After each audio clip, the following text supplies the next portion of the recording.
সমস্ত নবী রাসূল কওমের ধনীদেরকে বললেন, ও ধনীরা, সফলতা কি জানোনি? ফামান যুহজিহা আনিন নার, আল্লাহ যাকে জাহান্নাম থেকে বের করে দিয়েছে, ওয়া উদখিলাল জান্নাহ, এবং আল্লাহ যাকে জান্নাতে ঢুকায়া দিয়েছে, ফাকাদ ফাযা ফাওজান আযীমা, এই লোকটাই মহান সফলতা লাভ করেছে। আল্লাহু আকবার। ধনীরা অবাক হয়ে গেল। নবী বলে কি, দুনিয়ার লাইনে বড় একটা বাড়ি আছে, এইটারে আমরা সফল কাম মনে করেছিলাম। এই দুনিয়ায় আমি বড় নেতা, বড় অফিসার, আমি তো এইটাকে বড় সফলতা ভেবেছিলাম। শহরের যত দামি খাবার আমরা খাই, এইটাকে আমরা সফলতা মনে করেছিলাম। শহরের যত দামি জিনিস আমরা ব্যবহার করি, এইটাকে আমরা সফলতা মনে করেছিলাম। নবী তুমি বলছো কি? নবীরা কয়, হ্যাঁ আমি ঠিকই বলছি। এখন ওই সকল ধনীরা, ওই সকল নেতারা মানুষদেরকে বুঝাইতে গিয়া তারা বলতেছে, লাউ কানা খায়রাম মা সাবাকুনা ইলাইহি, কয় জান্নাত যদি সফল হইতো, আর যদি এই দুনিয়ায় ঈমান যদি সফল জিনিস হইতো, আসলেই আমল আখলাক যদি সফল কাম হইতো, আসলেই নবী রাসূলকে মানা যদি সফল কাম হইতো, দুনিয়ায় যে এরকম সমস্ত ভালো জিনিস আমাদের কাছে আগে আসে, সেই দিনও আমাদের কাছে আগে আসতো। বুঝেন বিষয়টা? ওরা কয় শহরের যত দামি খাবার, এটা মানুষ কল্যাণ মনে করে না, এটা তো আমরা আগে পাই। শহরের যত দামি বিল্ডিং, এতে তো আমরা থাকি। এই শহরের যত পথ, পজিশন, এটা তো আমাদের কাছে আগে আসে। তাহলে দিন, ইসলাম, কোরআন, হাদিস, জান্নাত, এগুলো যদি ভালো কিছু হইতো, তাহলে তোরা যারা সাধারণ মানুষ আছোস, তোদের কাছে আগে যাইতো না, আগে আসতো কাদের কাছে? কথা কয় না, আমাদের কাছে। এই মর্মে আল্লাহ পাক রব্বুল আলামিন কোরআনে কয়, শোনো, ওই সময়ের ধনীরা, ওই সময়ের বড় লোকরা নবীকে লক্ষ্য করে বলে, আল্লাহ কোরআনে জানায় দিল, লাউ কানা খায়রাম মা সাবাকুনা ইলাইহি, হে নবী শোনো, এই দুনিয়ায় এই শহরের যত ভালো জিনিস আছে সব কিছু আমাদের কাছে আগে আসে। সুতরাং তুমি যেই ধর্ম নিয়ে এসেছো, তুমি যেই কোরআন নিয়ে এসেছো, তুমি যেই জান্নাতের কথা বলছো, তুমি যেই ঈমানের কথা বলছো, এই জান্নাত, এই ঈমান যদি ভালো কিছু হইতো, তাহলে তা আমাদেরকে ছাড়াইয়া আগে গরিবদের কাছে যাইতো না। সুতরাং হে নবী, শুধু আমাদের নবীকে না, সমস্ত নবীকে এখন ওই স্তনী শ্রেণীরা ডাক দিয়া বলে, তাহলে একটা কাজ করো, এই তুমি যেহেতু বলছো ঈমান খুব দামি জিনিস, ঈমান খুব ভালো জিনিস, তাহলে ঈমান আমরা গ্রহণ করব, আমরা জান্নাতে যাব। কিন্তু শর্ত হইল, তোমার সাথে যেই সকল গরিব মানুষগুলো আছে, তোমাদের সাথে যেই সকল নিম্ন শ্রেণীর মানুষেরা আছে, তোমাদের সাথে যেই অশিক্ষিত মানুষগুলো আছে, সর্বপ্রথম তোমরা তাদেরকে, হে নবী, তোমাদের পাশ থেকে সরাইয়া দাও। নাউযুবিল্লাহ। কে বলতেছে এই কথা? ধনীরা, বড়লোকেরা, যে ঠিক আছে, আপনার কথা আমি মানব নবী। হে রাসূলগণ, আপনাদেরকে মানবো, ঈমান আনবো, আপনার কথা মতো চলবো, কিন্তু শর্ত হইল এই যে নিম্ন শ্রেণীর সাধারণ লোকগুলো আপনাকে আগে অনুসরণ করছে, তাদের সাথে তো আমরা বসতে পারি না, একসাথে তো যাইতে পারি না। এজন্য আপনি একটা কাজ করবেন, আগে আপনাকে যারা অনুসরণ করেছে এই সাধারণ লোক, গরিব মানুষগুলো, আপনি আপনার চারপাশ থেকে তাদেরকে সরাইয়া দেন। নাউজুবিল্লাহ। আল্লাহু আকবার। কোরআনের মধ্যে আসছে, এখন ধনীরা নবীদেরকে বলছেন ইত্তাবাআকাল আরযালুন।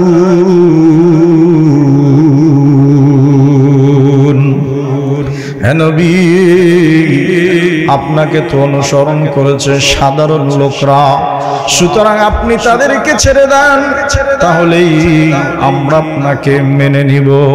ওরে বন্ধু, সমস্ত নবীদের প্রথম জবাব, দুনিয়ার সব কিছু ছেড়ে দেওয়া যায় যেই মানুষগুলো ঈমান এনে রাসূলের কাছে আসছে, তাদেরকে তাড়িয়ে দেয়া যায় না। এখন ধনীর এসে বলে কারণ কি, জবাব চাই। আল্লাহু আকবার। এবার আল্লাহর নবী জবাব দেয়, শোনো, এক নম্বরের কারণ হলো ইত্তালাতু ফিল জান্নাহ ফারাআইতু আকসারা আহলিহা আল ফুকারা। নবী জবাব দেয়, শোনো, কেন এই সাধারণ মানুষগুলোকে আমি তাড়াইয়া দিব না, কেন এই গরিব মানুষের সঙ্গ আমি ছাড়বো না? জবাব নাও, আমি রাসূল যখন মেরাজে গেলাম, আল্লাহ আমারে দুনিয়া আখিরাত সব কিছু দেখাই আনছে। আল্লাহ আমারে সপ্ত আসমান দেখাই নিয়ে আসছে। আল্লাহ আমারে জান্নাত জাহান্নাম দেখাইলো। ইত্তালাতু ফিল জান্নাহ। হে দুনিয়ার মানুষ, হে ধনীরা, শোনো, আমি এদেরকে কেন তাড়াইয়া দিতে পারবো না জানোনি? ইত্তালাতু ফিল জান্নাহ। আমি রাসূল জান্নাতে ঢুকি নাই, জান্নাতের মধ্যে একটু উকি দিলাম। ফারাআইতু আকসার আহলিহা আল ফুকারা। আমি জান্নাতের মধ্যে উকি দিয়া দেখি, জান্নাতের মধ্যে অধিকাংশ মানুষ হলো গরিব শ্রেণীর। হাকিকত সে তু দুনিয়া বেখবর হায়, দুনিয়া কি নুমাইশ পর নজর হায়। নামি হুয়াম কে আজ দুনিয়া জুদাবাস, বাহার কারে কে বাসি বা খুদাবাস। সমস্ত মানুষগুলো অবাক হয়ে গেল, হে নবী, আপনি জান্নাতে কি দেখে আসছেন? আল্লাহর রাসূল বলে, আমি জান্নাতের মধ্যে একটু উকি দিলাম। আমি জান্নাতে উকি দিয়ে দেখি, জান্নাতের মধ্যে যারা আছে তারা অধিকাংশই দুনিয়ার গরিব মানুষগুলো। আমি রাসূল বুঝে গেছি এক নম্বরের কারণ, যেই লোকটা গরিব, এর ধন সম্পদ টাকা পয়সা কম, এই জন্য তার হিসাবও কম। আর যার ধন সম্পদ টাকা পয়সা বেশি, যার যশ খ্যাতি পাওয়ার বেশি, আল্লাহর কাছে এই লোকটার হিসাবও বেশি। আর এই লোক টাকার গরমে, এই লোকটা ক্ষমতার দাপটে, ধন সম্পদের কারণে এই লোকটা দুনিয়াকে, এই ধরাকে সরা জ্ঞান করে আল্লাহর হুকুমকে তারাই সর্বপ্রথম অমান্য করে। এই জন্য রাসূল সাহাবীদেরকে বললেন, ও আমার সাহাবীরা, ও মক্কার নেতারা, ও মক্কার লিডারেরা, আমি এই কারণে এই সাধারণ মানুষগুলোকে আমার পাশ দিয়া তাড়াইয়া দেই না।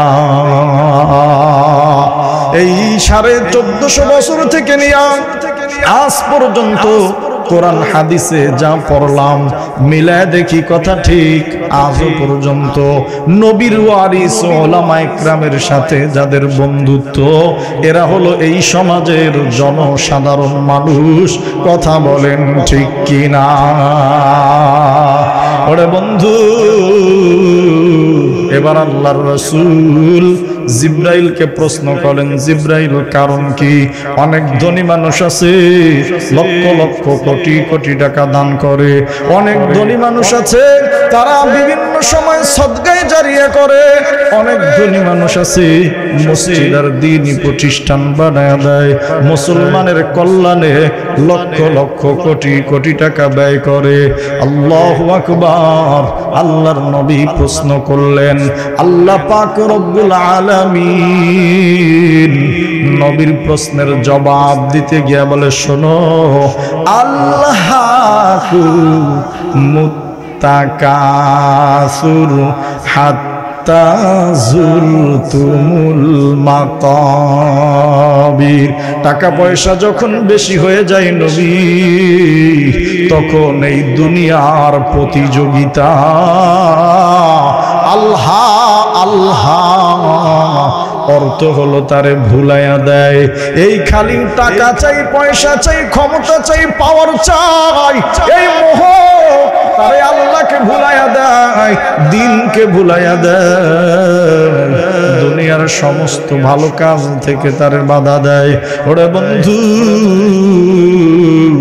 মিলা দেখলাম, হা আল্লাহ পাক রব্বুল আলামিন কোরআনে কারিমার মধ্যে এখন ডাক দিয়ে কয়, রাসূল হা দান করে, কিন্তু আল্লাহকুমুত তাকাসুর, এই যে একটা বেশির প্রতিযোগিতা, একটা বাড়ি আছে দুইটা চাই, 1 বিঘা জমি আছে 2 বিঘা জমি চাই, আমি এখন চেয়ারম্যান আছি এমপি চাই, আমি এমপি আছি মন্ত্রিত্ব চাই। কয় যে এই যে একটা প্রতিযোগিতা, এই যে একটা আধিক্যের একটা যে চাওয়া, এই চাওয়াটা বান্দাকে মোহ আচ্ছন্ন করে রাখে, আল্লাহ এবং আল্লাহর রাসূলকে ভুলাইয়া দেয়।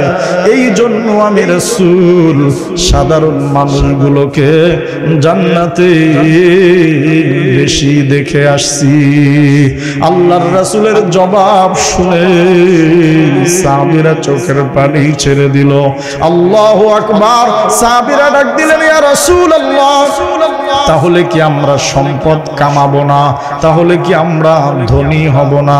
আল্লাহর রাসূল জবাব দেয়, হ্যাঁ, ধনী হওয়া ক্ষতির না, কিন্তু যেই ধন, যেই তাকাসুর, যেই প্রতিযোগিতা, যেই সম্পদ তোমাকে আল্লাহকে ভুলাইয়া দেয়, ওই সম্পদের দাম আল্লাহর কাছে 2 পয়সারও নাই। উদাহরণ দিতে গিয়া আল্লাহর রাসূল বুখারীর বর্ণনায়, আল্লাহু আকবার, উদাহরণ দিতে গিয়া আল্লাহর রাসূল মুসা আলাইহিস সালাতু ওয়াস সালামের জামানার সবচেয়ে বড় ধনী কারুনের কথা নিয়ে আসছি। আপনি অবাক হয়ে যাবেন, অবাক হয়ে যাবেন। কারণ ছিল তাওরাত কিতাবের হাফেজ। কথা বলছেন আমার? কথা বলছেন। হযরত মুসা আলাইহিস সালাতু ওয়াস সালামের উপরে যেই কিতাব আসমানি গ্রন্থ নাজিল হয়েছিল তাওরাত, ওই তাওরাত পুরো কিতাব কারুনের মুখস্থ ছিল। কারুনের মাথায় ছিল লম্বা পাগড়ি। কারণ হযরত মুসা আলাইহিস সালাতু ওয়াস সালামের বিশ্বস্ত একজন সহযোগী ছিল। বিভিন্ন বর্ণনায় পাওয়া যায় এত সম্পদ আল্লাহ তারে দিছে, ওই সম্পদের যেই গুদাম ছিল, যেই কারখানা ছিল, তদানীন্তন সময় ওই কারখানার চাবি বহন করার জন্য 700 উটের প্রয়োজন হইত। ওরে বন্ধু, আল্লাহর পক্ষ থেকে নির্দেশ আসলো, হে মুসা, তোমার এলাকার মধ্যে যারা ধনী, যারা বড়লোক, তাদেরকে তুমি জানাইয়া দাও, তাদের অন্ন, বস্ত্র, বাসস্থান, শিক্ষা, চিকিৎসা, এই 5টা কাজে যত খরচ হয় সমস্ত খরচ করার পরে সারা বছর পরে যেই সম্পদ জমা হয় ওই সম্পদের 40 ভাগের 1 ভাগ যেন গরিব দুঃখী অসহায় মানুষকে দিয়া দেয়। মাসালাটা আবার বুঝেন। নিজের খাইতে যা লাগে, পোশাকে যা লাগে, চিকিৎসায় যা লাগে, বিশাল একটা বাড়ি করেছেন দেশের সবচেয়ে দামি টাইলস দিয়া, জিপসন ইন্টেরিয়র কাজ করে খুব ঝাঁকজমক করেছেন। এইটাও বাদ, এইটাও বাদ, এইটাও বাদ। বাংলাদেশে চিকিৎসা হয় না, ঠান্ডির জন্য থাইল্যান্ড গিয়েছেন, বছরে 2 বার যান, এই টাকাও বাদ, এই টাকাও বাদ, এই টাকাও বাদ। আপনার একটা বাহন আছে, বাহন আছে এক্স করোলা প্রিমিও 35 লাখ টাকায় পাওয়া যায়, পাওয়া যায়। আপনি এর চেয়েও দামি গাড়ি কিনলেন হেরিয়ার, ওকে সমস্যা নাই, এই টাকাও বাদ, এই টাকাও বাদ।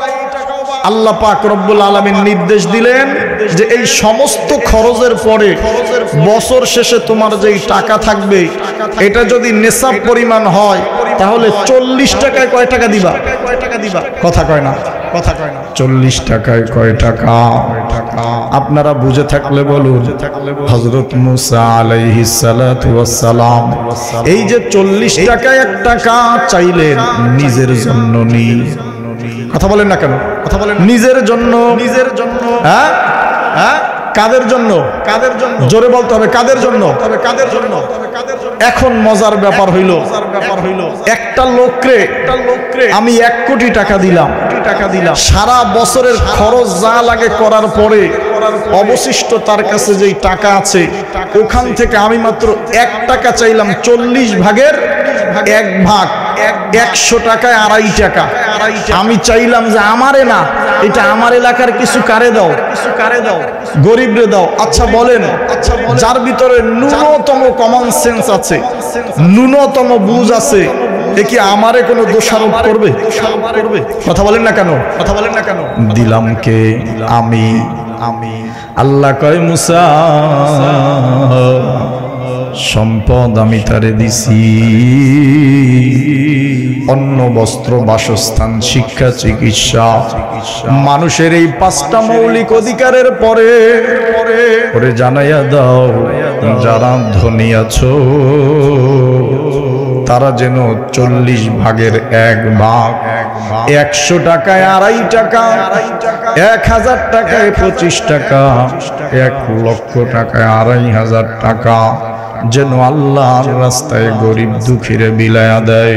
ওরে বন্ধু, এর চেয়ে সুন্দর পরামর্শ দুনিয়ার অর্থনীতির ভারসাম্য ঠিক রাখার জন্য এত সুন্দর পরামর্শ কেউ দিবে না। জমানার নবী মুসা আলাইহিস সালাতু ওয়াস সালাম কওমের ধনীদেরকে ডাকলেন, আল্লাহর দেয়া ফয়সালা শুনায়া দিল। আল্লাহর নবী বয়ান করে চলে গেছি। ধনীরা ডাক দিয়া কয়, মুসা এত কয়দিন আমাদের ধর্ম ছাড়াইছে, মুসা এত কয়দিন আমাদেরকে নিয়ে ইবাদত বন্দেগী করছে, এখন মুসার নজর পড়ছে আমাদের টাকার দিকে। নাউযুবিল্লাহ। ওরে বন্ধু, গভীর মনোযোগ। আল্লাহর রাসূল সাহাবীদেরকে বললেন, ও সাহাবীরা, কারণ ছিল ধনী মানুষ, এলাকার সবচেয়ে প্রভাবশালী। জমানার নবী মুসার কাছে আয়েশা ডাক দিয়ে কয়, মুসা নবী এত কয়দিন যা কিছু বলছেন শুনলাম, কিন্তু আপনার দেওয়া এই নিয়ম আমি মানতে পারলাম না। আল্লাহু আকবার। মুসা আলাইহিস সালাতু ওয়াস সালাম বিচক্ষণ নবী, পৃথিবীর একজন জালিলুল কদর নবী। ডাক দিয়া কয়, ভাই কারণ রে, এই সম্পদ তো আল্লাহ তোমারে দিছে, এই বিধান তো আমার না, এই বিধান হইল আল্লাহ। আর এখান থেকে 1টা টাকাও আমি নবী নেব না। পৃথিবীর সমস্ত নবীর জন্য দান সদকার টাকা খাওয়া হারাম। তাইলে তো দোষ আমার হয় না, এই টাকাগুলো তুমি গরিব দুঃখীরে দিয়া দিবা। নাউজুবিল্লাহি মিন যালিক। সর্বপ্রথম কারণ কয় সমস্ত হুকুম মানলাম, তোমার দেয়া আল্লাহর দেয়া এই হুকুমটা মানতে পারলাম না। চিৎকার মেরে বলুন নাউজুবিল্লাহ। আল্লাহর রাসূল আল হাকুমুত তাকাসুরের ব্যাখ্যা করতে গিয়া বলে, শোনো, কারুনের যেই পরিমাণ সম্পদ ছিল সব কিছু রাখার পরে যদি 40 ভাগের 1 ভাগ আল্লাহর রাস্তায় দিয়া দিত, সে মনে হয় গরিব হইয়া যাইত। কথা বলেন না কেন? সে মনে হয় না খাইয়া থাকতো, সংসার মনে হয় চলতো না, শ্রমিকদের বেতন মনে হয় দিতে পারতো না। ওরে বন্ধু, না না, তার কিচ্ছু হতো না, কিন্তু একমাত্র প্রতিযোগিতা যে সম্পদ আমি যদি কিছু দিয়া দেই তাহলে আমার সম্পদ কমে যাবে। এই কমে যাওয়ার ভয়ে আল্লাহর নির্দেশকে ভুলে গেছে, মোহ আচ্ছন্ন হয়ে গেছে। আল্লাহ মানি হলো ভুলে যাওয়া। এই যে প্রতিযোগিতা, আমার এখন 1 কোটি টাকা আছে, এই 1 কোটি টাকা থেকে যদি 2.5 লক্ষ টাকা যাকাত দিয়ে দেই তাহলে তো আমার কমে গেল। আল্লাহর হুকুমকে পালন করে নাই। দীর্ঘ ঘটনা। আল্লাহু আকবার। জামানার নবী মুসা আলাইহিস সালাতু ওয়াস সালাম কারণ আল্লাহর রাস্তায় ব্যয় করো। না না, ব্যয় করবে না। আল্লাহ পাক রব্বুল আলামিন আদেশ পাঠাইলেন, মুসারে ধনীদেরকে জানাইয়া দাও, যদি এই টাকা তারা আল্লাহর রাস্তায় না দেয় তাদের সমস্ত সম্পদ এবং তাদেরকে আমি ধ্বংস করে ফেলব। নাউজুবিল্লাহ। আল্লাহর হুকুম বড় কঠিন। নাউজুবিল্লাহ। এখন কওম আইসা আমাদেরকে ভয় দেখাওনি। কথা বলেন না কেন? আমাদের টাকা আছে, পয়সা আছে, কোনো সমস্যা নাই। আল্লাহ কি গজব দিবে? আমার তো টিনের ঘর না, আমার ঘর হলো বিল্ডিং। কথা বলেন না কেন? আমারে কি করবে? আমার দলে তো লোকজনের অভাব নাই। কথা বলেন না কেন? টাকা পয়সার কোনো অভাব নাই। আল্লাহ কয় না, ইযা জাআ আজালুহুম লা ইস্তাখিরুনা সাআতাও ওয়া লা ইস্তাকদিমুন। আল্লাহ কোরআনে বলে না, নির্ধারিত সময় যখন আসবে 1 মিনিট আগেও না, 1 মিনিট পরেও না, পরাজয় তোর হয়েই যাবে। কথা বলেন ঠিক কিনা? তারা 3 তারিখেও বলছে আমরা পালাই না। কথা বলেন না কেন? বলে বাংলাদেশের কেউ এই দলকে শেষ করতে পারবে না। আল্লাহ বলে না, লিকুল্লি উম্মাতিন আজাল। প্রত্যেক জাতির একটা নির্ধারিত সময় আছে, প্রত্যেক দলের আমি একটা নির্ধারিত সময় রেখে দিয়েছি। সাবধান, অহংকার করিস না, সাবধান, গর্ব করিস না। এই তোরে আল্লাহ মুখ খুলায় দিছে। অহংকার, তাকাসুর, এই আধিক্য যে আমার লগে প্রশাসন আছে, পুলিশ আছে, সব আছে। আল্লাহ কয় তোর সাথে কিচ্ছু নাই যখন আমার গজব আসে। কথা বলেন ঠিক কিনা? মুসা, তুমি কি করবা? লোক আসেনি? কয় না। কারণের সাথে সব ধনীরা একত্র হয়ে গেল। ওই সে 18-19 তারিখের মিটিং এর মতো বাংলাদেশের সব ব্যবসায়ী জায়গা আপনার সাথে আছি। আল্লাহকে আমি যদি কারো সাথ ছাইরা দেই, দুনিয়ার কারো সাধ্য নাই তারে টিকায় রাখার। কথা বলেন ঠিক কিনা? ওরে বন্ধু, দীর্ঘ ঘটনা। আল্লাহু আকবার। ঠিক আছে, নাউযুবিল্লাহি মিন যালিক, নাউযুবিল্লাহি মিন যালিক। কয় না, আমি দিব না। আল্লাহর গজব শুরু হয়ে গেল। দীর্ঘ ঘটনা। ওই কারুন সম্পদ নিয়ে দাঁড়ায় আছে, অহংকার।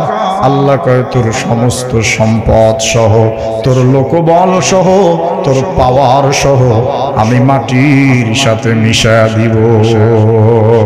ওরে বন্ধু, তাফসিরের কিতাবের মধ্যে লেখে কারুনের সাথে মুসা আলাইহিস সালামের বন্ধুত্ব, এই জন্য মনে মনে তার প্রতি একটা মায়ার দয়া ছিল। কারণ অহংকারের বশবর্তী হয়ে টাকা পয়সার গরমে আল্লাহর হুকুম ভুলে গেছে, নবীর তরিকা ছেড়ে দিল, মন চায় জিন্দেগি যাপন করলো। আল্লাহর গজব শুরু হয়ে গেছে। দেখে কারখানা, ফ্যাক্টরি, ধন সম্পদ মাটির নিচে ডেবে যাচ্ছে। এই রকম ডাবদে ডাবদে পুরো হাঁটু পর্যন্ত ডেবে গেছে। ও বন্ধু, ওই সময় কারুন মুসা আলাইহিস সালামকে ডাকে, আমারে বাঁচায়া নাও, কোমর পর্যন্ত হয়ে গেছে, আমারে বাঁচায়া নাও। যখন পুরো মাথাটা মাটির নিচে চলে গেছে, মুসা আলাইহিস সালাতু ওয়াস সালাম ফিরে তাকায় নাই। ওরে বন্ধু, আল্লাহ বলে তোর অবস্থাটাও এমন হয়ে যাবে, হাত্তা যুরতুমুল মাকাবির। এই দুনিয়া দুনিয়া করতে করতে তুইও একদিন যুরতুমুল মাকাবির, কবরের সাক্ষাৎ পেয়ে যাবি। হাত্তা যুরতুমুল মাকাবির, এ তুই কবরস্থানের সাক্ষাৎ পেয়ে যাবি। কবরস্থানে গিয়ে তুই উপস্থিত হয়ে যাবি। এদিকে তোর দুনিয়া চিন্তা থাকবেই, তোর বাড়িঘরের চিন্তা থাকবেই, তোর যশ খ্যাতি পদ আর পাওয়ারের চিন্তা থাকবেই। আস্তে আস্তে আমার পৃথিবীতে যত পাওয়ারি নবী রাসূলগণ আছে, তারাও কিন্তু আস্তে আস্তে কবরের দিকে চলে গেছে। কুজা ফিরআউন, কুজা কারুন, কুজা তখতে সুলাইমান, কুজা মুসা, কুজা ঈসা, কুজা তখতে সুদহামান। ঠিক অনুরূপ তোমার বাড়ির পাশে যত পাওয়ারি লোক আছে, তুমি ডানে বামে তাকায় দেখো কোনো পাওয়ারি লোক এখন আর নাই। যাদের ভোকাল আর আওয়াজ আর পাওয়ারে থর থর করে এলাকাটা কাঁপতো, তুমি তাকায় দেখো ওই সকল মানুষের কবরের উপরে এখন গরু ছাগল গুলো হাঁটে, তারাইয়া দেওয়ার মতো কেউ নাই।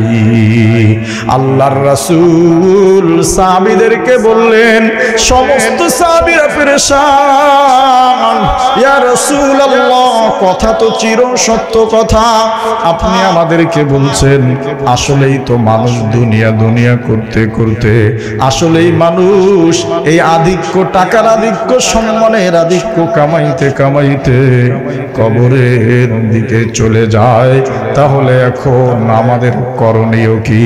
আল্লাহর রাসূল জবাব দিলেন, করণীয় এক নম্বর, এই দুনিয়ায় তোমরা যতদিন আসো সর্বপ্রথম দুনিয়ায় থাইকা প্রত্যেক দিন সর্বনিম্ন 5 বার মৃত্যুর কথা স্মরণ করো। তাহলে এই দুনিয়ার লোভ তোমার ভিতর থেকে চলে যাবে। এবার আল্লাহর রাসূল ডাক দিয়া কও, আমার সাহাবীরা, তোমার বাড়ির সামনে যদি একটা পুকুর থাকে, ওই পুকুরে কেউ যদি 5 বার গোসল করে তাহলে তার শরীরে কোনো ময়লা থাকার কথা নেই।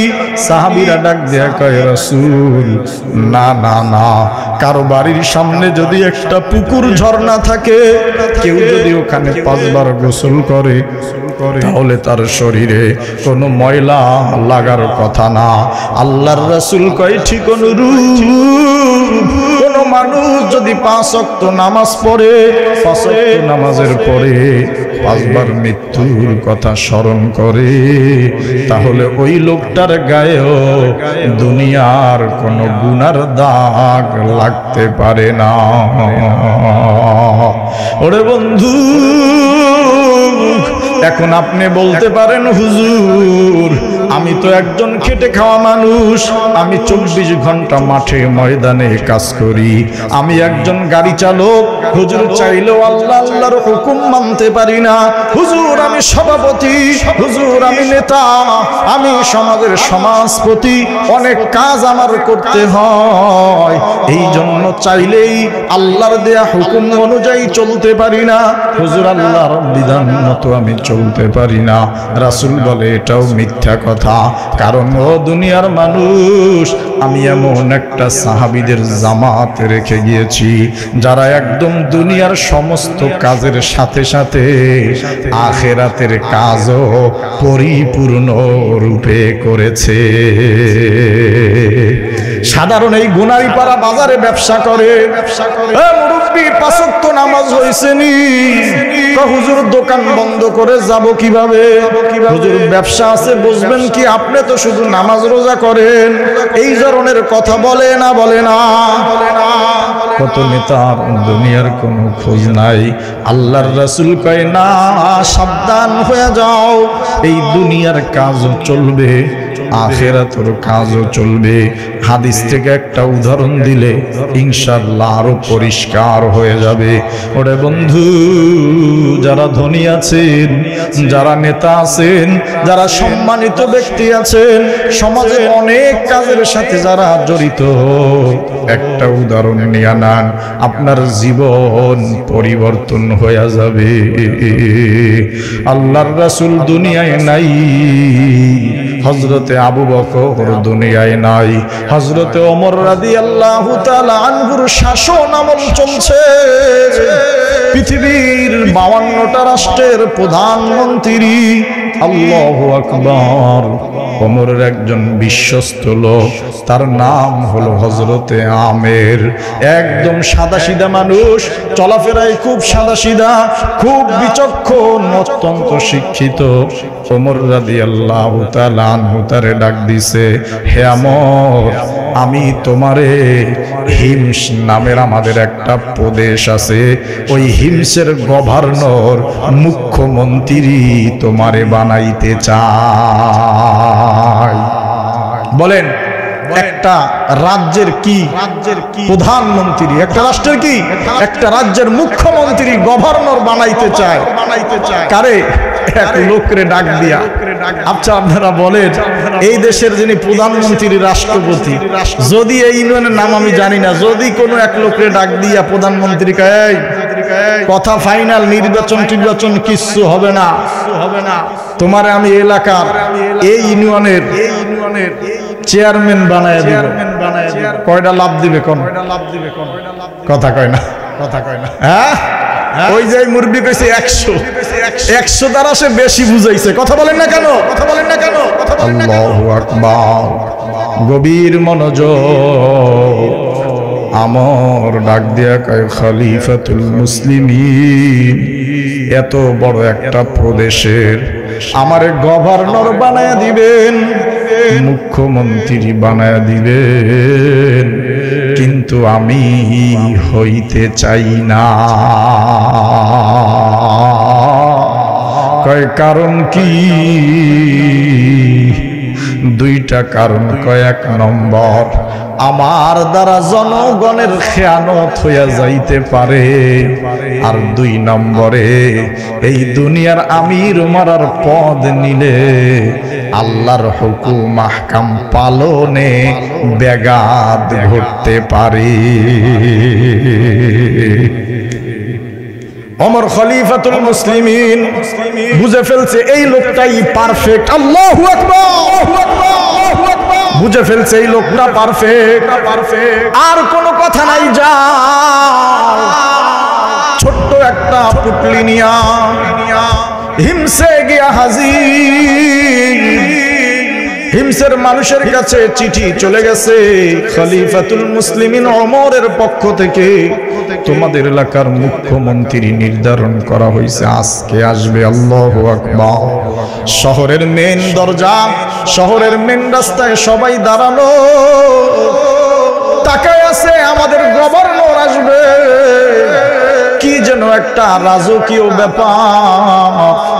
তাকে দেখে দূর থেকে ছোট্ট একটা পুটলি হাতে একজন লোক দেখা যায়। সবাই আগে গেছে। তোমারে তো মদিনার মানুষ মনে হয়, আমাদের একজন গভর্নর আসবে, তুমি তারে দেখে আসছো নি? নিচের দিকে তাকায়, গভর্নর আর আসবে না, গভর্নর তোমাদের সামনে দাঁড়ায় আছে। ওরে বন্ধু, ও যুব সমাজ, এ দেশের দুনিয়ার সব রাজনীতি তোমরা দেখেছো, তোমরা গণতন্ত্র দেখেছো, সমাজতন্ত্র দেখেছো, নেতা নেত্রীদেরকে দেখেছো। 5 বছর 10 বছর 15 বছর পর একজন আর একজনকে চোর কয়, কথা বলেন না কেন? একজন আর একজনকে বলে খেয়ানতকারী। যদি উভয়ের কথা সত্য ধইরা নেই চলে সবাই চোর, সবাই চোর, কথা কয় না কা? কথা কয় না কা? আর যদি মনে করি না উভয়ের কথা মিথ্যা, তাহলে সবগুলো মিথ্যাবাদী। মিথ্যাবাদী। আস্তে কইলেন কে? আস্তে কইলেন। সহজ না? সহজ। আমি আপনারে কইলাম চোর, আপনিও আমারে কইলেন কি? চোর। এখন আমরা যদি ধরি দোনোজন কি? সত্যবাদী, তাহলে দোনোটা কি? চোর।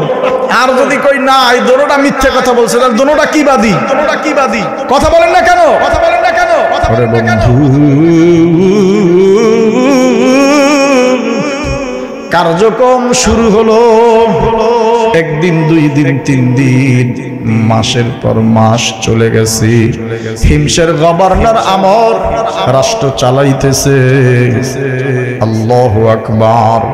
এলাকার 11-12 জনার হিমসের একটা প্রতিনিধি, তারা খলিফাতুল মুসলিমিন ওমরের দরবারে কেন্দ্রীয় কার্যালয়ে গিয়া অভিযোগ করছে, হে আমিরুল মুমিনিন, আপনি যারে গভর্নর করে পাঠাইছেন তার মাঝে 3টা সমস্যা আছে।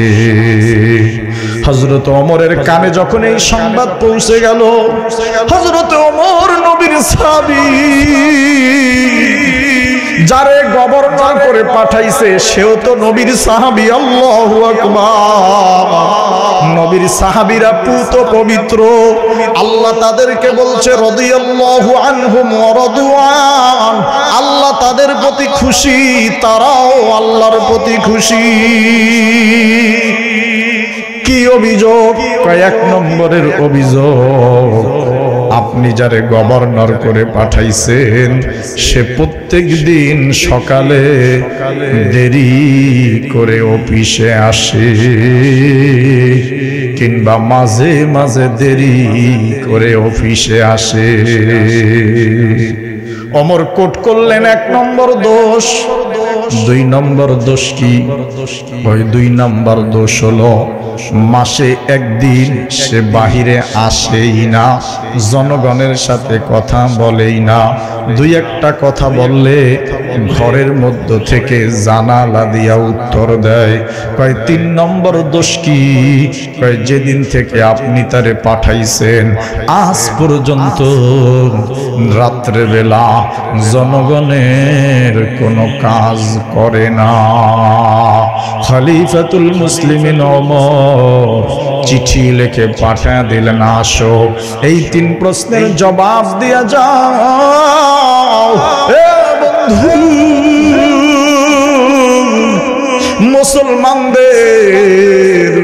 মুসলমানদের যেই খলিফার জায়গা, যেই গণভবন, যেই সংসদ ভবন হলো মসজিদে নববী। হযরতে ওমর বসা, প্রধান বিচারপতিরা বসা, বড় বড় সাহাবীরা বসা। হিমসের গভর্নর আমর অভিযোগের উত্তর দেওয়ার জন্য আসছে। কিতাবের মধ্যে লেখে, যখন সে মসজিদে নববীর মধ্যে ঢুকবে তাকায় দেখে তার শরীরে জীর্ণ শীর্ণ একটা পোশাক আর হাতে ছোট্ট একটা পুটলি। খলিফাতুল মুসলিমিনের সামনে আসছে, সালাম দিছে, আসসালামু আলাইকা ইয়া খলিফাতুল মুসলিমিন, লিমাযা দাউতানি, আপনি আমারে ডাকলেন কেন? খলিফা ওমর রাগী মানুষ, কয় তিনটা অভিযোগ তোমার জন্য, জবাব দাও নাইলে বিচারের কাঠগড়ায় দাঁড়াইতে হবে। ও যুব সমাজ, অন্তরের কানটা লাগাও। ও ব্যবসায়ী ভাই, ও মধ্যম বয়স্ক বাবা, ও ধনী ও নেতারা, অন্তরের কানটা একটু লাগাইয়া দেন। এক নম্বরের প্রশ্ন, সকালবেলা মাঝে মাঝে দেরি করে অফিসে যাও কেন? হযরতে আমর চোখের পানি ছেড়ে দিয়া কয়, খলিফাতুল মুসলিমিন, আমার অনেকগুলো ছেলে মেয়ে, আমার স্ত্রী একা মানুষ, আমার ঘরে কোনো কাজের লোক নাই। সকালবেলা ঘুম থেকে উঠে আমি আমার স্ত্রীকে রান্না বান্নার কাজে সহযোগিতা করি। ছেলে মেয়েগুলোরে আমি সকালবেলা সারাদিনের জন্য প্রস্তুত করি। আমি নিজের হাতে বিবির সংসারের কাজগুলো মাঝে মাঝে করে দেই, এই জন্য আমার একটু অফিসে আসতে দেরি হয়। হযরত ওমর চোখের পানি ছেড়ে দিলেন, আমর আমি তোমার ব্যাপারে ধারণা করেছিলাম, মনে হয় ক্ষমতা পাইয়া, মনে হয় পাওয়ার পাইয়া এই সকালবেলা ঘুমাও, আর মনে হয় 10টা 11টার দিকে উঠো, মনে হয় দুনিয়ার কোনো হুঁশ জ্ঞান তোমার নাই। 2 নম্বর প্রশ্ন, আমার মাসে একদিন শুনছি বাড়ি থেকে বের হও না, কারণ কি? হযরতে আমর চোখের পানি ছেড়ে দিলেন। বড় বড় সাহাবীরা সামনে বসা, ও খলিফাতুল মুসলিমিন, আমার শরীরে একটা মাত্র পোশাক, আমি মাসে একদিন জামাটা ধুইয়া দিই, আমি একটা দিন ওই জামাটা ধুয়ে দেওয়ার কারণে মানুষের সামনে আসার মতো আমার কাছে কোনো পোশাক থাকে না, এই জন্য আমি লোকালয়ে আসি না। ওরে বন্ধু, ওমরও আল্লাহর নবীর সাহাবী, আমরও আল্লাহর নবীর সাহাবী, পদাধিকারে বড়। ডাক দিয়া কয়, আমর রে, আমি তোর প্রতি খারাপ ধারণা করেছিলাম, আমারে মাফ করে দে। তাইলে দিনের বেলা মনিবের কাজ করো, দিনের বেলা মানুষের কাজ করো, একদিনও নাকি রাত্রিবেলা কোন মানুষের ডাকে সাড়া দাও না, কারণ কি? হযরতে আমর এখন আর ধৈর্য ধরতে পারে নাই, ডাক দিয়া কয়, খলিফাতুল মুসলিমিন, এই 2টা প্রশ্নের জবাব দিয়েছি, সামনের প্রশ্নের জবাব দুনিয়ার কোন মানুষের কাছে দিতে হবে বুঝি নাই। ও খলিফাতুল মুসলিমিন, আমি যখন মুখ্যমন্ত্রী ছিলাম না, আমি যখন গভর্নর ছিলাম না, আমি সারাটা দিন দুনিয়ার কাজ করেছি, সারাদিন সংসারের কাজ করেছি, আর রাত্রটা হইয়া গেলে আমি আমার মাওলার কাজ করতাম। আপনি আমারে আমির বানায়া দিছেন, আপনি আমারে মুখ্যমন্ত্রী বানায়া দিছেন, আপনি আমারে গভর্নর বানায়া দিছেন। খলিফাতুল মুসলিমিন, সকাল থেকে সন্ধ্যা পর্যন্ত আমি আমার প্রজাদের কাজ করি, আর রাত্র যখন গভীর হইয়া যায় তখন আমি যার প্রজা, আমি যার গোলাম, সেই মনিবের কাছে আমি দাঁড়াইয়া যাই। সংসার সংসার কইরা ববে গো, করলি না বন্দেগী,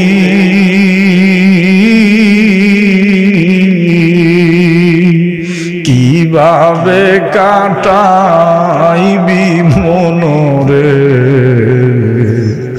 কব কবরের জিন্দেগি রে, ওরে জীবন গুনায় গুনায় গেল রে, নিঃশ্বাসের বিশ্বাস কইরা গো বারলাম বাড়ি ঘর,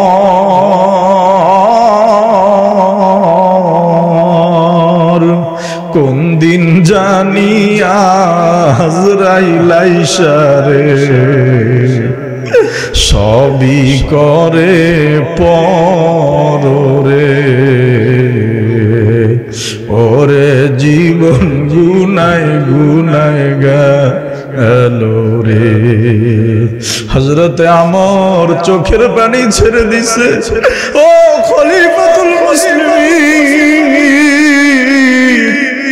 আমি ছিলাম একজন সাধারণ মানুষ, আপনি আমারে মুখ্যমন্ত্রী বানায় দিছেন, আমি সারাদিন জনগণের কাজ করি, কিন্তু রাত্র যখন হইয়া যায় আমার যিনি মালিক, আমি আমার সারাটা রাত্র ওই মালিকের কাছে কাটাইয়া দেই, কারণ দুনিয়ার সমস্ত কাজের হিসাব আমার দেওয়া লাগবে, দুনিয়ার সমস্ত জিনিসের হিসাব আমার দেওয়া লাগবে। ওই রাতের আধারে আমার মনিবের কাছে আমি যেই সময়টা কাটাই, ওই হিসাব আমার দেওয়া লাগবে না। উপস্থিত সমস্ত সাহাবীদের চোখে পানি। অগণিত ওমর, সবচেয়ে রাগী ওমর আর রাগী নাই, কঠোর দিলওয়ালা ওমর এখন আর কঠোর নাই, ঠান্ডা হয়ে গেছে। ডাক দিয়া কয়, আরে ওরে আমর, আমি ধারণা করেছিলাম তোর ব্যাপারে খারাপ, তুমি আমারে মাফ করে দাও। ধন সম্পদের মায়ায় পইরা গো ডাকলি না মাওলারে,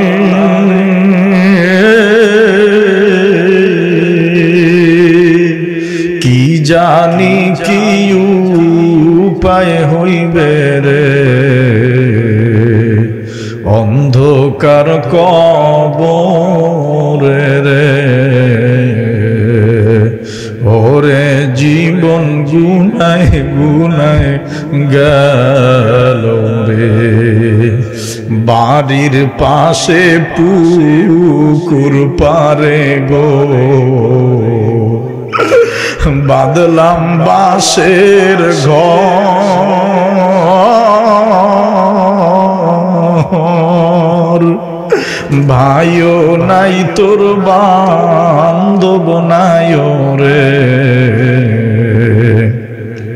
কে লইবে খবর রে, ওরে জীবন গুনায় গুনায় গেল রে। ওরে যুবক, কেমনে তোমারে বুঝাই, অনেক ব্যস্ত ছিল তোমার দাদা, কই তুমি এখন দাদার দিকে তাকায় দেখো, সমস্ত ব্যস্ততা আজকে শেষ হয়ে গেছে। তোমার আব্বা সকালবেলা নাস্তা করার সময় পাই নাই, দুপুর বেলা ভাত খাবে সময় পাই নাই।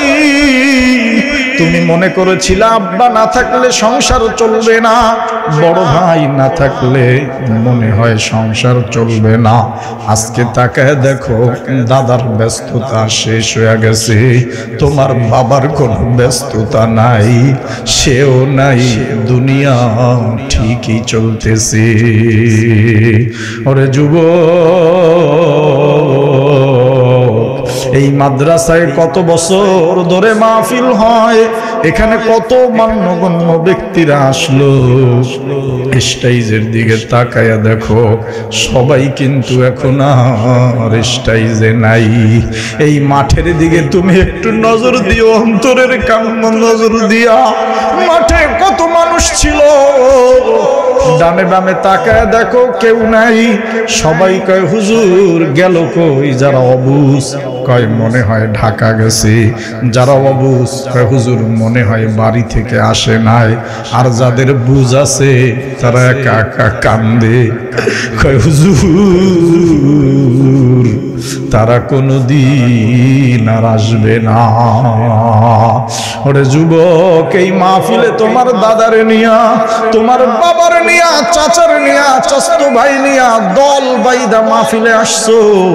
মাহফিল শেষ হয়ে গেছে, আবার সবাইকে নিয়া একসাথে বাড়িতে গেছো। তুমি আজকে কিছুক্ষণ পর মাহফিল শেষ হয়ে যাবে, তুমি তাকায় দেখো তোমার চাচা নাই, তুমি তাকায় দেখো তোমার বাবা নাই। এখানে কত মুরব্বী বসা, আগে বাড়ি থেকে আসলে বড় ভাইরে ছোট ভাইরে ডাক দিয়ে চল মাহফিলে যাই। মাহফিল শেষ হইলে একজন আর একজনরে খোঁজ কইরা কত সুন্দর দল বান্দা বাড়িতে গেছো। কিছুক্ষণ পর মাহফিল শেষ হয়ে যাবে। ওরে বন্ধু, তোমার ভাই কিন্তু এই মাহফিলে নাই, তোমার বড় ভাই ছোট ভাই কিন্তু মাহফিলে নাই। এই কয়দিন আগে শেরপুর গেছি মাহফিলে। মাহফিল শেষে আমি যখন উঠব, মাহফিলের আগে স্টেজে এক যুবক আমার কাছে আইসা হাতটা ধরে কাঁদতেছে, কয় হুজুর এই জমিটা আমার বাবার দেওয়া, আমার দাদার দেওয়া এই জমির বর্তমান মূল্য প্রায় 5 কোটি টাকা। 52% জমি ময়মনসিংহ একদম মেন শহরের কাছে, মহাসড়কের পাশে। যুবকরে বললাম তুমি কান্দো কেন? দাদা জমি দিয়া গেছে, আব্বা জমি দিয়া গেছে, কিন্তু আমরা একটা মাদ্রাসা করছি, দাদাও দেখা যাইতে পারে নাই, আব্বাও দেখতে পারে নাই। যুবক তুমি কান্দো কেন? হুজুর এখন মাদ্রাসার দোতলা হয়েছে, কত বড় একটা মাহফিল দিছি, কত ওলামা ইকরাম আসছে, আমার দাদা নাই, আমার আব্বা নাই। ওরে যুবক, এই বাজারে ওই দোকানে কত মুরব্বীর সাথে কত দুষ্টুমি করলাম, কত মুরব্বীর কত দাদার গামছা ধইরা টান দিলাম। বাজার এখন ঠিকই আছে, ওই বাজারের সামনের টেবিলটা ঠিকই আছে, তুমিও বিকাল বেলা বাজারে ঠিকই যাও। ওই মুরব্বী এখন আর বাজারে আসে না, নাই। ওই টেবিলটা এখন কেমন যেন খালি খালি লাগে। এই মুরব্বীর অনেক পাওয়ার ছিল, ক্ষমতা ছিল। আল্লাহ কয় এই সব কিছু বাদ দিয়া জুরতুমুল মাকাবির, কবরের পথে রওনা করেছি। আমরা এখানে যারা আছি আমরাও কিন্তু কবরের পথে রওনা করব। এই যে আজকে সকালেও নাকি ক্যাশিয়ারের শাশুড়ি মারা গেছে, আগামীকালকে আবার আরেকজনের সংবাদ আসবে। ওরে বন্ধু কেমনে তোমারে বুঝাই? আল্লাহ বলে কাল্লা সাউফা তা'লামুন, এ অবশ্যই জানতে পারবি। সুম্মা কাল্লা সাউফা তা'লামুন, অচিরেই জানতে পারবি। কাল্লা লাউ তা'লামুনা ইলমাল ইয়াকিন, একদম নিশ্চিত বিশ্বাস একদিন হয়ে যাবে। এত কয়দিন আর একজন আর দাদা মরছে, তোর কোনো গুরুত্ব ছিল না। লাউ তা'লামুনা ইলমাল ইয়াকিন, একদম স্থায়ী বিশ্বাস আল্লাহ তোরে করায়া দিবে। এত কয়দিন বাজার থেকে মোটরসাইকেলে গেছোস, কামে আসছে অমুকের ছেলে অমুক মারা গেছে, তোর অন্তরে কোনো প্রভাব সৃষ্টি হয় নাই। এই যে 5 দিন আগে, এই যে 2 বছর আগে তোর মোবাইলে যখন কল আসছে, এ আব্দুল্লাহ তোর বাবা দুনিয়ায় নাই, সারা পৃথিবীটা তোর মাথার উপরে ভেঙে পড়ছে। ওই সময় তোর বুঝ আসছে। আল্লাহ বলে কাল্লা লাউ তা'লামুনা ইলমাল ইয়াকিন, একদম ইয়াকিনের সাথে তোর ইলম আল্লাহ দিয়া দিবে, একদম ইয়াকিনের সাথে তোর বিশ্বাস করায়া দিবে। সুম্মা লা তারাউন্নাহা আইনাল ইয়াকিন সুম্মা লাতুসআলুন্না ইয়াওমাইযিন আনিন নাঈম। আল্লাহ তোরে একদম স্থায়ীভাবে বুঝাই দিবে।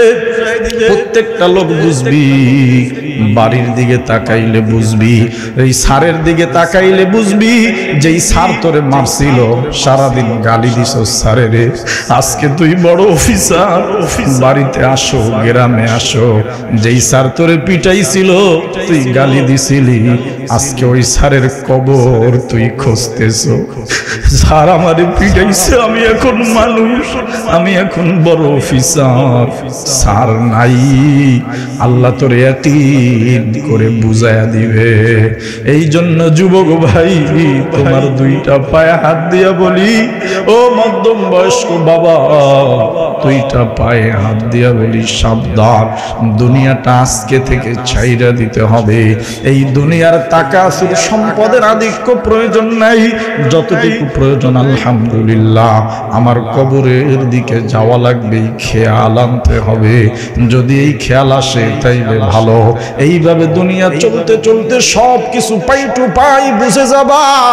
আল্লাহ বলে এরপরেও তোর ছাই নাই, এরপরেও তোর ছাড় নাই। সুম্মা লাতুসআলুন্না ইয়াওমাইযিন আনিন নাঈম। আর দুনিয়ায় তোরে যা যা নিয়ামত দিয়েছিলাম, এই সমস্ত নিয়ামতের হিসাব আমি নেব, সব কিছু তোরে আমি জিজ্ঞাসা করব। তোর বাবা ছিল, মা ছিল, তুই সুখে জীবন কাটাইছো, একটা ছোট্ট বাচ্চারে আমি এতিম করে বড় করছি। তোর বাড়ি ছিল, বিল্ডিং ছিল, কত মানুষ আজও পর্যন্ত সিনের ঘরে, টিনের ঘরে ঘুমায়। আমি তোর হিসাব নিব। তুই আজকে কি স্কুলে লেখাপড়া করে বড় চাকরি নিয়ে কত দামি চেয়ারে বসলি, কত মানুষ তোর সার সার বললো, ওই একই 1 লাখ পরে একটা ছেলে কিছুই হতে পারে নাই। এই নিয়ামতের হিসাব আমি তোর কাছ থেকে নিব। আল্লাহ বলে সমস্ত হিসাব নিয়া এরপরে আমি তোরে ছাড়ব। আল্লাহর নবী যখন এই আয়াত পড়লেন, সাহাবীদেরকে বললেন, সাহাবীদের চোখে পানি। আল্লাহর রাসূলকে বললেন, আল্লাহর রাসূল হিসাব আমরা দিব কেমনে? আল্লাহর রাসূল কয়, আল্লাহ যারে বিনা হিসাবে মাফ করে দিবে সে মাফ পেয়ে যাবে। আর কাউরে যদি হিসাব ধরেই, হিসাব যদি কারো নেই, তাহলে মুক্তি পাওয়ার উপায় নাই। এত অহংকার কইরো না টাকা পয়সা নিয়া। রাসূল কয়, এই জন্য আমি গরিবরে ভালোবাসি, মোহাব্বত করি। ওরে বন্ধু, আমি আজকে অনেক খুশি, এখানে একটা পুরন মাদ্রাসা, অবাক হয়ে গেলাম। 1962 না কততে না এটা প্রতিষ্ঠিত, তার মানে এলাকার সবচেয়ে পুরন মাদ্রাসা। এলাকায় এখন যত বয়স্ক লোক আছে তাদের বাবাদের এই মাদ্রাসা, যত তরুণ আছে তোমাদের দাদার মাদ্রাসা। কি সুন্দর মসজিদ, কি সুন্দর মাদ্রাসা। তাফসিরের জালালাইন পর্যন্ত এখানে পড়ানো হয়। জালালাইন পুরো কিতাবটা আরবি টু আরবি। আমি মাদ্রাসায় এই বছরও 10 পারা পড়াইছি। ওরে বন্ধু, এই ছেলেগুলো আর 2 বছর পরে মাওলানা হয়ে যাবে, আর 3 বছর পরে মুফতি হয়ে যাবে। আল্লাহর কোরআনের হাফেজ এখান থেকে হয়। আমি তোমাকে বেশি বলবো না, সিদ্ধান্ত তোমার, তুমি কি করবা। এখানে যারা সভাপতি ছিলেন, মাশাআল্লাহ আলহামদুলিল্লাহ, কিছু মানুষের নাম বলল, তারা এখানে দান করে যায়। মাদ্রাসাটা চলতেছে, এই পাশের মনে হয় বিল্ডিং এর কাজ চলবে। বড় হুজুর বলল, তোমারও কিছু দায়িত্ব এখানে আছে, যতটুকু আল্লাহর রাস্তায় দিয়া দিলা ততটুকুই সাথে নিয়ে নিলা। হুজুর আমি বাড়ি করছি 2টা 3টা। আমি কয়েকদিন আগে অর্থনীতির একটা বই পড়তেছিলাম, প্রায় 150 পৃষ্ঠার বই, অনেক কিছু লেখা অর্থনীতির ব্যাপারে।